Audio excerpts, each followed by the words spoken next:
Muito bem, estamos começando a partir de agora mais um podcast CBN Inspire-se, o seu podcast de motivação e inspiração. Hoje nós iremos falar de um tema muito interessante. Nós iremos conhecer uma história de uma empresária, uma cirurgiã dentista, que transformou dor em lucro. Nós sabemos que a dor ela é democrática, todo mundo sente dor, mas poucos transformam a dor em força. A gente vai conhecer o case dela, a história, não é, da vida dela e também como ela aplica hoje, não é, em diversas áreas, inclusive mentorando outras cirurgiãs dentistas, outras doutoras nesse sentido. Então, prepare aí, pegue aí a sua cadeira e sente aí, sintoniza certinho, porque a gente vai conhecer hoje o case da doutora Jennifer Tenório. E eu gostaria de cumprimentá-la, agradecer pela presença. Doutora, seja bem-vinda aqui ao podcast CBN Inspire-se. Muito obrigada. Sou eu que agradeço ter mais um convite seu. Estar aqui, como eu disse para você num outro podcast, é somente uma das grandes coisas que eu alcancei esse ano. Eu estou realmente muito feliz e muito realizada de estar aqui com você hoje. Que legal. E assim, eu acho que a gente, beleza, a gente daqui a pouco vai mencionar o fato que você conseguiu resultados assim impressionantes na tua área e tudo mais, que você conseguiu não só dobrar, mas triplicar, enfim, o faturamento e tudo mais. Mas queria começar do começo. Como que foi tudo isso, né? Como que entrou? Queria que entrou nesse mundo, etc. Queria que você trouxesse aqui pra ele. A odontologia nunca foi o meu sonho. Eu venho de uma família que meus familiares nem todos têm faculdade. Eu tenho uma tia formada. Então, não era muito um sonho de criança fazer faculdade. Minha mãe falava que eu precisava ter uma história diferente da que ela teve. Então, ficava assim, aquela pressão: eu preciso ir para a faculdade, mas eu não tenho um sonho, não tenho uma inspiração na minha família para o que eu quero ser, né? Então, quando eu finalizei, decidi que eu teria que fazer uma faculdade, eu sabia que eu gostava muito de ajudar as pessoas. No primeiro momento, eu fui para fisioterapia, fiz um ano de fisio antes da odonto. Sim. E ali eu fui conhecendo a área da saúde e me identifiquei mais com a odontologia. Então, ali eu mudei. E não foi uma faculdade fácil, né? Como eu disse, eu venho de uma família mais humilde, que eu não tinha esse apoio, esse suporte como os colegas da faculdade tinham, né? Então eu precisei realmente lutar Tinha tudo bastante. para dar errado ou não? Tinha tudo para dar errado. No terceiro ano, inclusive, a minha mãe pediu para eu parar, para eu trancar a faculdade, para trabalhar um ano, juntar o dinheiro para comprar os materiais, porque o primeiro e segundo ano tem um investimento alto de materiais de odonto, mas não tão alto quanto no terceiro. Aí chegou no final do segundo ano, eu já fui investigando ali, porque eu já tava com aquela ansiedade. Falei, ai meu Deus, se esse ano a lista tava super alta, o ano que vem vai ser pior. Então eu preciso já me preparar, já juntando um dinheiro para não precisar pedir tudo isso, tudo para minha mãe de uma vez. E minha mãe tinha uma casa no Porto, na época de sociedade, e ela teve que vender uma parte para poder pagar os materiais do segundo ano, inclusive. E, e aí, quando eu descobri qual que era o valor da lista de material do terceiro ano, ela falou: não, não tem condições, você vai precisar trancar, trabalha, a gente junta um dinheiro e aí depois você volta. Mas você imagina quanto que é triste isso, né? Você não conseguir dar continuidade na sua faculdade porque você não se dedicou, porque tem muitos lá assim, tá tudo bem. Não foi mérito seu, né? Então, por isso que você não vai alcançar. Agora, porque você não tem dinheiro, é complicado. Já fica uma situação que fica difícil, né? A Sim, situação mais demais. complicada. E eu tive muitas ajudas. Foi muito legal porque nesse período foi o período que eu recebi muito apoio, assim, de colegas. Eu conversava, eu tenho um parente que é dentista. Vê se ele não tem algum material, alguma coisa mais barato para vender para mim. Porque não era R$ 100. Qualquer equipamento que os professores pediam para comprar custava 5 mil, 10 mil, 8 mil.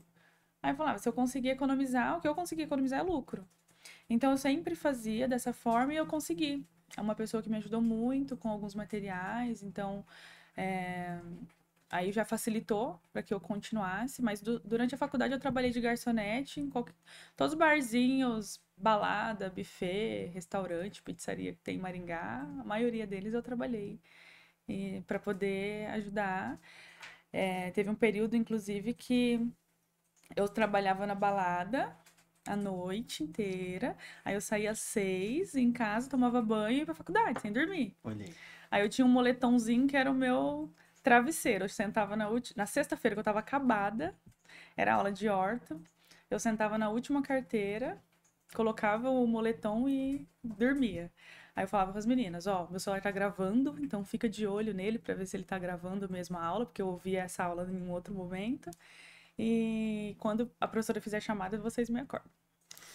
Então, as meninas lembram até hoje disso. Eu recebo várias mensagens. Quando algum colega que há algum tempo não me vê, aí entra lá no meu Instagram, aí eles mandam mensagem. Ai, que legal, nossa, eu fico muito feliz que você tem alcançado seus objetivos. Eu lembro da época da faculdade, que você trabalhava nas baladas, nos barzinhos. Buffet era mais cansativo, buffet era muito cansativo. Eu chegava muito cansada quando eu ia para buffet, porque era 12 horas, carregava muito peso depois dos eventos. Sim. E aí na sexta-feira eu tava destruída. Então todo mundo tem essa lembrança, todo mundo que estudou comigo tem essa lembrança. E é muito hoje é gratificante. Não, e é interessante a gente contextualizar, né? Como que foi que a sua história e tudo Sim, mais, né? E eu acredito que muitas pessoas que estão no começo podem se identificar com esse ponto, né? sim. E aí, ok, beleza. Passamos por esse momento aqui, nesse momento mais difícil. E aí você foi indo, construindo ali nessa área, né? Isso. Inicialmente eu não tinha o sonho de abrir uma clínica porque eu achava que não estava ao meu alcance, né? E aí eu fui trabalhando em outras clínicas, sempre fiz muito curso, eu gosto, até hoje eu tenho muito o hábito de comprar curso, eu não fico sem comprar um curso. Terminei de pagar um curso, eu estou investindo em outro curso. Eu acho que isso é muito importante, né? Que a educação, a educação É continuada é juros, importante. juros compostos, né? Os Sim, juros, o investimento em educação é uma coisa assim que os juros são sim. absurdos. E eu sempre gostei muito de estudar, então eu sempre tive esse hábito. E, e aí eu te conheci uma pessoa e ela falou, Jennifer, nós trabalhávamos numa clínica que nós não acreditávamos muito na política interna ali da clínica. Eles trabalhavam de uma forma que a gente não concordava muito. Ela falou, vamos abrir uma clínica, a gente precisa abrir uma clínica e pra gente trabalhar do nosso jeito. Porque nós estávamos numa clínica no interior da Bahia, como responsável técnica, e nós descobrimos que uma das dentistas que estava atendendo não era dentista. Então, imagina o problema grande que isso poderia causar pra gente, porque a clínica estava no nosso nome, nós estávamos como responsáveis técnicas. E aí nós decidimos abrir a clínica, fomos aos poucos, foi uns 2 anos para essa clínica sair do planejamento, sabe? E mas quando nós abrimos as portas, literalmente, ao invés de felicidade, eu já senti assim uma ansiedade, que eu falei, meu Deus, o que que eu fiz? Porque eu não tenho mais nem R$ 1 na minha conta. Eu não tenho R$ 1. Se acontecer, sei lá, se essa porta aqui da frente de vidro quebrar nesse momento por um acidente, eu não tenho dinheiro para pagar ela, porque eu investi Nossa. todo o dinheiro para abrir essa clínica e agora eu não sei o que fazer. Como que o paciente vai chegar até mim, né? Como que eles chegam até a clínica? Eu não tenho familiares assim aqui em Maringá. O que que eu vou fazer a partir de agora? Como eu trago o paciente até mim? Eu preciso investir nisso? Nem sabia o que era o tráfego pago. Eu não sabia o que era o tráfego pago. Eu conheci o tráfego pago através de uma mentoria que eu investi. E eles começaram a falar de tráfego, tráfego. Eu falei, o que é isso, né? Sim. Eles estão falando que eu tenho que investir nisso e não era pouco. Aí eu não entendia muito bem também. Falei, como assim? Eu tenho que pagar para a pessoa vir até a minha clínica, né? E e aí foram aparecendo algumas dificuldades, eu fui enfrentando muita dificuldade. Era só dinheiro que saía, saía, saía, não entrava. E eu não deixei de atender nas clínicas. Até hoje eu atendo, presto serviço para algumas clínicas. Hoje claro, eu consigo selecionar também, eu atendo nas clínicas que eu tenho prazer de atender, que eu tenho parceiros muito, que eu confio muito também.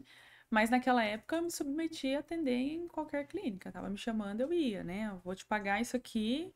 E eu sabia que não era o valor que eu merecia como profissional, como uma especialista, mas eu tinha que aceitar, porque a minha clínica não faturava o suficiente para se manter e para me manter.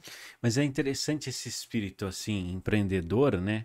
E também assim, hoje, claro, você faz aplicação de aula, professora nessa área aí e também atua como cirurgiã, né? Tem a sua clínica e tudo mais, mas é interessante ver esse espírito empreendedor, né? Tipo Sim, assim, de você jogar o balde e correr atrás, né? sim. Porque assim, eu ao longo desses anos assim conversando com pessoas assim que alcançaram resultados bem significativos, a gente vê essa coragem, entendeu? Essa coragem é algo que é nítido, assim, é uma espinha dorsal que eu consigo ver em vários assim que conseguiram, sabe? Uhum.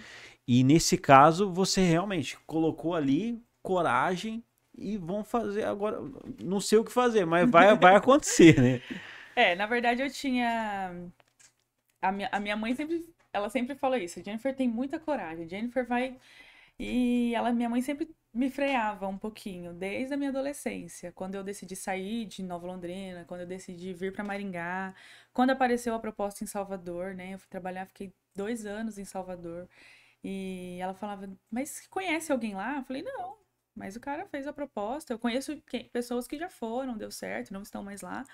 Mas eu quero ir, eu quero viver essa experiência. Eu falei, não tem nada para dar errado. Eu tô comprando minha passagem, eu vou chegar lá, eles me passaram o endereço, não é um motorista que vai me buscar. Se eu chegar lá na frente da casa e eu achar que não é uma coisa segura, eu volto embora. É que eu fui ver a clínica primeiro, eu fiquei num hotel e aí eu fui conhecer a clínica. Então, eu sempre fui muito realmente corajosa, sempre tomei decisões de acordo com aquilo com o sentimento que eu tinha dentro de mim, sabe? E a clínica não foi diferente. Quando eu vi que ela tava afetando um pouco a minha saúde emocional e física por conta dos problemas que estavam acontecendo, eu sabia que eu precisava tomar aquela decisão, ter aquela coragem que eu tinha antes, que eu fui perdendo por conta do medo, né? E inclusive aquele livro, né, do Mais Esperto que o Diabo, eu já li ele umas 3 vezes porque quando eu tô com medo de fazer alguma coisa, eu vou lá e leio esse livro. Eu É falo, mesmo? eu preciso enfrentar os meus medos, claro, com o pé no chão. Eu não sou uma pessoa que arrisca, eu não sou a pessoa que arrisca às cegas, sempre com o pé no chão. Mas eu gosto de enfrentar os meus medos. Legal. Esse livro aí, ele trata sobre essa questão de enfrentar os medos. Sim, é uma conversa que o autor tem com. Ele simula ali, né? Que ele tem uma conversa com o diabo e ele pergunta como que ele influencia as pessoas, qual que é o poder dele, né? De influência das pessoas na Terra. E eu não lembro exatamente a frase que ele fala, mas ele fala que ele aliena e que ele coloca medo nas pessoas. Então, as pessoas alienadas, que não pensam, né? Que não tomam uma atitude, que é influenciada pelo meio, ela é uma pessoa alienada. Então, é uma pessoa influenciada pelo diabo. E o medo, ele fala que ele coloca o medo, porque se você tem medo, você não alcança tudo aquilo que Deus tem para você, né? E eu até digo, eu disse isso muitas vezes esse ano, que nos últimos 2 anos eu não estava bem, o faturamento da clínica estava ruim, eu não tinha gestão da clínica, eu não tinha um controle da clínica, eu não estava cuidando da minha saúde física, da minha saúde mental, espiritual, foi tudo por água abaixo. E quando eu decidi, eu sentei, eu comprei uma agenda, era setembro, outubro, eu comprei uma agenda de 2025, escrevi tudo, eu escrevi 42 objetivos que eu iria alcançar esse ano. Isso você considera que é o passo que você deu pra virar o jogo? Qual que foi o passo que... Sim, foi a hora que eu tomei a decisão. Na hora que eu falei assim, eu vou enfrentar o meu medo e ninguém pode fazer isso por mim. Eu preciso tomar a decisão de enfrentar o medo. E qual que era o medo? A dívida. Eu tava com muita dívida, muita, muita, muita dívida. E tinham prestadores de serviços, eu ficava com ansiedade de ir para minha clínica. Sabe aquele funcionário que às vezes está numa empresa que ele não está se sentindo bem? Eu até conversei com o pessoal do grupo da corrida esses dias, e uma colega comentou isso, né? Que teve uma empresa que ela trabalhou, ela não estava se sentindo bem, e um dia ela decidiu que ela não iria mais, né? Ah, eu não tô bem, eu não consigo mais trabalhar nessa empresa, e ela saiu. Eu estava assim com a minha empresa, só que a diferença é que eu não podia sair, né? Porque era meu, eu tinha que enfrentar aquilo ali. E eu ficava com medo de chegar na minha clínica e ter alguém lá para me cobrar e eu não ter mais desculpas para dar. Cara, eu realmente não tenho dinheiro para te pagar. Era literalmente isso que estava acontecendo. E eu não tinha mais desculpa para falar para essa pessoa. Eu só não tinha o dinheiro mesmo. E eu me sentia culpada de comprar uma água na rua para mim. Eu falava, cara, eu não mereço a água, eu não posso pegar esse dinheiro, eu preciso pagar as dívidas da clínica. E eu nunca fui uma pessoa muito de luxo, sabe? Eu abro mão, inclusive hoje que a clínica está estruturada, eu tenho meu capital de giro, eu tenho minha reserva de emergência, eu tenho meu prolabore estruturado, eu ainda abro mão para construir, né, uma reserva mais saudável para minha clínica, uma reserva mais saudável para mim, porque eu possa fazer investimentos que vai me ajudar futuramente, né? Então hoje eu ainda abro mão de muita coisa, mas lá naquela época eu eu não me doía abrir mão, me doía não ter condições de pagar essas pessoas. Então eu precisava tomar a decisão e ninguém conseguia fazer isso por mim. Era eu que Era precisava fazer isso. você, assim, assim, agora eu vou entrando na parte onde eu extraio o ouro aqui do convidado. Assim, o que que mudou em você antes de mudar os números da tua clínica? Mudou a minha mentalidade, meu mindset mudou. Quando eu coloquei tudo isso no papel e que eu coloquei alguns objetivos que eu mudaria não só o meu lifestyle dentro da clínica, seria o meu estilo de vida fora. A Jennifer mudaria, entendeu? Então, eu voltei a fazer atividade física, que eu sempre gostei muito, e eu não estava conseguindo fazer, e eu sei que isso me daria saúde mental para conseguir enfrentar aquilo ali dentro do meu trabalho. E algumas coisas dentro da clínica. Então, a Jennifer dentro da clínica tinha que se posicionar como a dona da clínica, como a empresária, como a gestora. E eu realmente foi uma decisão. No primeiro dia deste ano, que nós voltamos ao atendimento, eu pisei dentro da clínica com um propósito, com um objetivo, com a decisão de mudança. Foi uma coisa que realmente foi uma chavinha que virou. Que é uma decisão, então. Sim. A pessoa primeiro tem que decidir. Sim. Por exemplo, para a pessoa transformar dor em lucro, ela tem que, primeiramente, tomar a decisão. Tomar a decisão, dar o primeiro passo. Primeiro passo. E assim, você acha que, agora entrando no lucro, entrando na parte de ganhar dinheiro com isso e tudo mais, você acha que no processo da pessoa faturar mais, você acha que é mais importante gestão ou autoconhecimento? Eu acho que é um complementa o outro. Altair, não tem como eu falar para você que o cara que tem, eu tenho conhecimento 100% de gestão, mas eu não tenho autoconhecimento.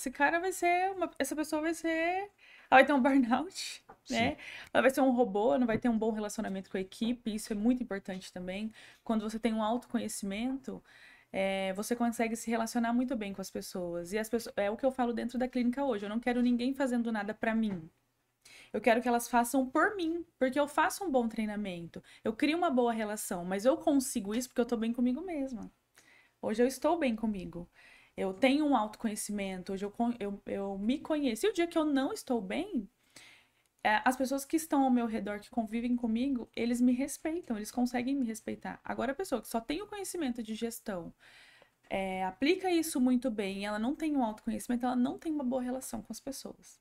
Então isso influencia, por mais que não é tangível muitas vezes assim, é quantificável, né? Por exemplo, investir em autoconhecimento é importante ali no resultado final, ali nesse sentido. Certeza. Assim, de gestão, você ajuda as pessoas ali na parte de gestão e na parte de autoconhecimento? Não, autoconhecimento eu acho, até indico, né? Posso indicar Você profissionais. indica pessoas? Mas o meu foco, claro, que no dia a dia, na convivência, na relação entre pessoas, isso flui naturalmente. Porque no nosso treinamento, nós também focamos no encantamento do cliente. E isso também gera boas relações, né?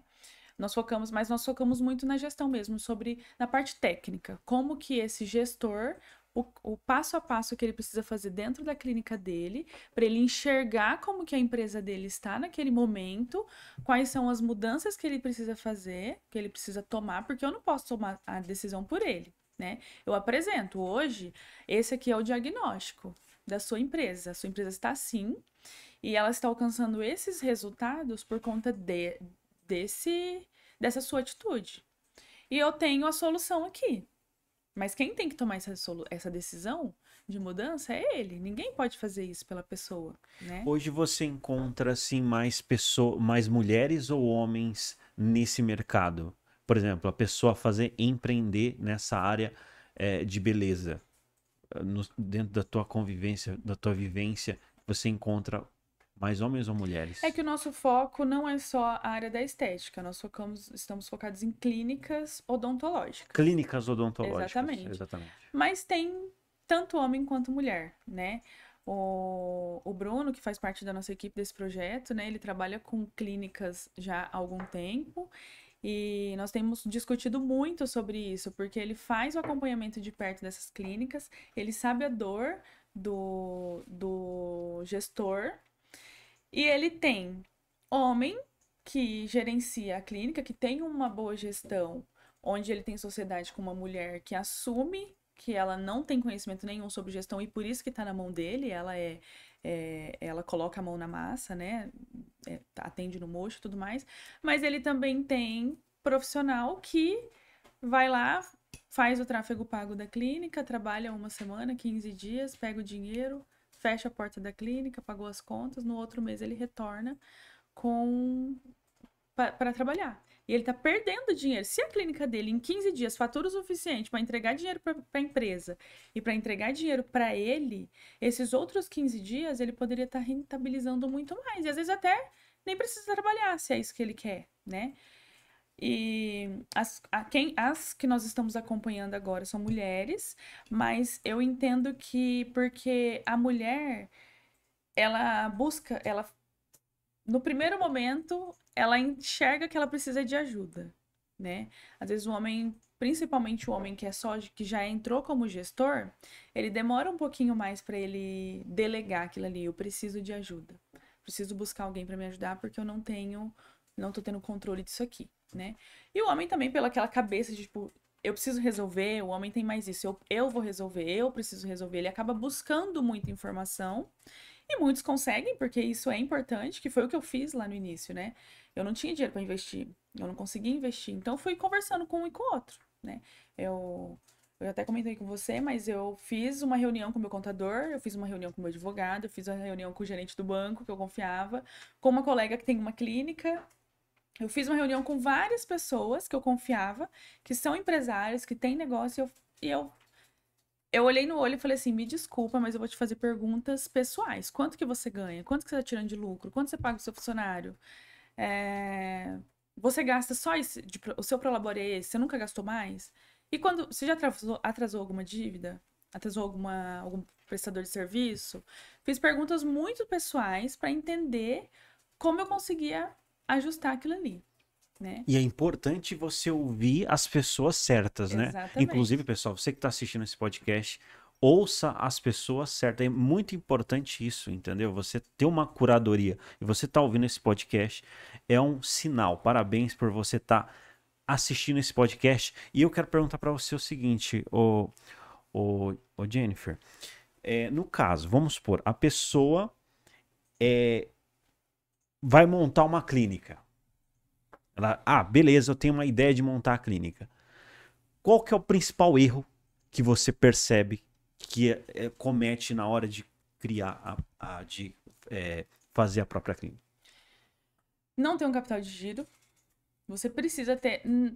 Inicialmente, eu preciso escolher se eu não posso ter uma reserva de emergência e um capital de giro. Eu preciso escolher um ou outro. Tenha um capital de giro. Por quê? A reserva de emergência é um valor um pouco mais elevado, Mas no início tem muitos imprevistos. Tem muita coisa que você acha que você. Você sabe o custo fixo da sua clínica e muitas vezes você não sabe. Tenha pré-definido o seu salário. Isso é muito importante. O meu sonho para este ano de 2025 era ter meu salário. Porque eu me sentia muito culpada ao comprar um chiclete, ao comprar um lanche, uma pizza no final de semana, ao pagar minha academia. Eu não ia no médico, eu não tinha um plano de saúde, porque eu ficava, não posso usar esse dinheiro. Esse dinheiro é da clínica. Eu não me sentia merecedora. Então a pessoa ela precisa pré-definir. Inicialmente, às vezes, né, que foi o meu caso, não vai ser um salário que é proporcional ao cargo que você está efetuando, mas você sabe que é aquele dinheiro que você tem que tirar. E se naquele mês, se um mês ou outro você extrapolou, né, passou, eu defini X e eu gastei Y esse mês. Então, no mês que vem você vai ter que economizar, vai ter que devolver esse dinheiro para sua empresa. E aí você vai se efetivando, subindo ali o seu salário. Agora minha empresa está faturando um pouquinho mais, eu consigo aumentar o meu salário. Você não faz isso com o funcionário, né? Com o seu colaborador? Por que não fazer isso com você? Então, e uma coisa muito importante é tenha pré-definido o fluxo interno da sua clínica, da sua empresa. Como que vai funcionar a partir do momento em que o paciente entrou em contato com você? Ele mandou um oi no seu WhatsApp, ele respondeu uma campanha de tráfego pago. Ele tocou a campainha da sua clínica, passando na rua e quer agendar um horário. Como que funciona? Desde esse primeiro momento, desse primeiro contato do paciente com a sua empresa, até o dia que ele finalizou todo o tratamento e foi embora. Ele foi embora e aí? Tem que ter tudo isso mapeado. Tem que ter estruturado antes. Porque senão você perde dinheiro. Você abre o seu negócio perdendo dinheiro. Eu queria saber de você o seguinte: hoje, uma pessoa que tem uma clínica, não é? Ela pode faturar de quantos a quantos? Qual que é a média hoje no Brasil que uma pessoa que abre uma clínica pode faturar? Olha, eu vou falar de acordo com as clínicas que eu acompanho, que eu passei, que eu passo, né? Que eu atendo em algumas clínicas também. E uma clínica hoje, sem muito esforço, com uma cadeira, ela consegue faturar de 50 a 70 mil. Olha só. Com uma cadeira, um dono da clínica, não precisa de sociedade, trabalhando ali com uma recepção. E se você abriu uma segunda cadeira, ela já tem potencial para faturar 100 mil. Tá? Bacana, 100 mil em bacana. diante. É legal isso daqui, interessante esse ponto aí, né? Porque agora, como que a pessoa chega? Claro, a gente tem poucos minutos aqui, né? Nesse sentido, mas assim, a pessoa, para chegar nesse faturamento, beleza. A pessoa na largada já entra com esse faturamento, já consegue alcançar esse faturamento, ou ela entra no negativo, que nem você colocou aí do capital de giro, e aí demora para acontecer ali o payback, o retorno sobre. Se ela tiver tudo muito estruturado, um marketing girando ali com 3 meses antes da inauguração da clínica, eu tenho um capital de giro, eu investi bem num tráfego pago, num bom gestor de tráfego, consegue sim faturar 50 mil já no início, né? Porque você está inaugurando, é novidade. Novidade. Trabalhou com uma propaganda, um branding bem realizado ali por 3 meses, no mínimo 3 meses. Um tráfego pago girando. Hoje, o marketing, a curiosidade, né? Coloca ali fazendo um branding da logo sem dizer o que é. Fica uns 30 dias rodando ali. Parcerias. Hoje você tem muita facilidade de parcerias com empresas, com escolas, com. Eu tenho parceria com a minha academia. Né? Eu tenho parceria com a academia que eu treino hoje, eles mandam muitos pacientes para mim. Então, se você tem isso tudo bem estruturado antes da inauguração, consegue sim faturar 50 mil. Você encontrou uma pessoa no elevador, certo? E essa pessoa precisa criar uma clínica, montar a clínica. Você tem poucos minutos. O que você falaria para ela que poderia mudar o jogo dela? Tenha um capital de giro, estruture muito bem o fluxo interno de como que vai funcionar a estrutura interna dentro da clínica e faça um marketing 3 meses antes da inauguração. 3 meses antes, né? Isso é legal, interessante. Tem algumas pessoas aqui que alcançaram resultados também significativos. Falam assim, você tem que ganhar a guerra antes de entrar na guerra. Sabe? Exatamente isso. Você tem que ganhar o jogo antes de entrar no jogo, né? Exatamente. Então, e é interessante, assim, mas hoje se você, beleza, você vai começar do zero. Beleza, ok, você já está consolidado, estruturada a tua clínica, hoje você faz aplicação de treinamento e tudo mais. Mas começar do zero, como que você faria? Se eu fosse começar do zero hoje, eu iria investir num bom tráfego pago, 3 meses antes, uma propaganda com parceria com o comércio local, próximo da clínica, e um bom treinamento de equipe. Porque o relacionamento é muito importante. Muito importante, né? Isso é fundamental. Tem alguma coisa que eu não mencionei que vale a pena destacar? Inclusive, eu até falar para vocês aqui da importância da mentoria, tá, gente? Porque é o seguinte, às vezes a pessoa ela fala assim, não, eu vou entrar nesse negócio aí, vou entrar nesse jogo, e entra sem mentoria. Mentoria é um atalho, sabe? Eu sei que talvez alguns desgastaram o termo, né? Mas é um atalho. Eu acredito que a pessoa ela quer chegar mais rápido. É interessante ouvir, ter uma mentoria. É justamente isso que eu iria falar.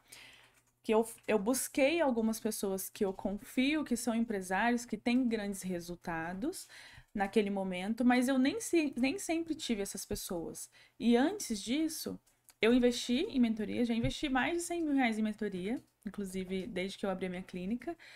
E você ter um mentor é igual uma assessoria jurídica, que é super importante também para quem tem um consultório odontológico. Mas você ter um mentor, ter para quem ligar, o faturamento da minha clínica tá baixo, o que que eu faço? Tô fazendo assim, assim, assim. Eu tenho uma mentora hoje. Eu tenho a minha mentora. Eu tenho para quem ligar. O último problema que eu tive na clínica de treinamento de equipe, porque eu implementei mais uma colaboradora e onde todas as atividades da clínica estava sob uma pessoa. E eu contratei mais uma colaboradora, mas eu não sabia distribuir. Por quê? Eu precisava entender o perfil, em qual função elas se identificam e vão ter melhores resultados, como extrair isso delas, né? Então, eu liguei pra minha mentora. Olha, essa aqui tem esse perfil assim, assim, assim. Essa aqui tem esse perfil assim, assim, assim. O que que eu posso fazer? Então, eu tenho mentora. Ter mentores, ter alguém que você possa ligar para te ajudar é muito importante. E se você quer crescer o seu negócio, você tem que ter essa pessoa em quem confiar. E hoje em dia é muito difícil confiar em.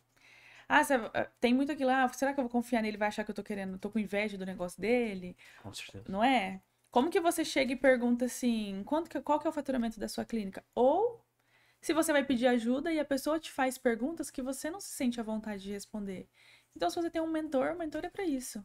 Você Zero sabe... máscara, fala tudo, Exatamente. conversa tudo, abre o jogo, abre a caixinha ali, conversa. É igual a gente nas masterminds, né? Abre tudo, fala, ó, é o seguinte, funciona assim, consigo cliente dessa forma, tá funcionando essa estratégia não tá funcionando, né? É, exatamente. Poxa, eu vou falar para você, esse assunto ele é muito interessante, viu, Jenny? Claro, a gente explorou um pouco da sua história e trouxe aqui alguns elementos importantes para a pessoa conseguir melhorar os resultados dela na clínica, mas fica aqui registrado na parte 2 para a gente explorar mais ainda. Eu sei que você tem um treinamento aí de são 3 dias o treinamento? 3 meses. 3 meses o É, treinamento. Então a gente explorou só a ponta aqui do iceberg, gente. Mas se você quiser continuar esse assunto, veja, o pessoal quiser continuar esse assunto, como que o pessoal pode te encontrar, né, e as suas considerações finais? na minha clínica, o meu arroba é Jennifer Tenório, lá no Instagram, diretamente no Instagram. Esse projeto da mentoria nós iniciamos recentemente. Já temos mentoradas, mas nós vamos criar uma landing page juntos, inclusive, né? Legal? E, Ótimo. mas na minha bio do Instagram, no meu direct, passamos todas as informações ali também. E é bacana, pessoal. Ela até mencionou essa parte de landing page, já que você puxou esse gancho, né? A gente tem uma equipe que não é eu, no caso, é a equipe à parte, não é? Que acaba tomando conta dessa parte de SaaS, micro SaaS, aplicativos, essas coisas. E vai estar fazendo suporte ali para. Ela tem uma equipe excelente aí de marketing, inclusive mandar o meu abraço aqui para a equipe que você tem aqui. É o Diogo e Bruno, a É. equipe. Tem um outro pessoal que tá equipe mais interna que está lá na clínica, né? Exatamente. Mas agradeço, muito obrigado. Gostaria de registrar aqui, doutora, muito obrigado pela agradeço participação. mais uma vez pela oportunidade. E é isso, desejo que todos os profissionais que enfrentam as dificuldades hoje na sua clínica possam ter coragem e superar os medos para conseguir alcançar o extraordinário, porque eu já estive naquele medo de não ter para onde ir, achar que eu não tinha para onde ir, e eu enfrentei e eu consegui chegar e alcançar os meus objetivos e objetivos que eu achava que eu nem tinha capacidade de encontrar. Sensacional. Muito bem, gente. Eu agradeço cada um de vocês que nos acompanhou aqui. O nosso objetivo é sempre trazer aqui esses cases que te dão mais coragem. Coragem para você enfrentar o dia a dia, coragem para você realmente tomar uma decisão. Tá? Então, esse é o nosso propósito aqui no podcast CBN Inspire-se. Eu me chamo Altair Godoy e este foi mais um podcast.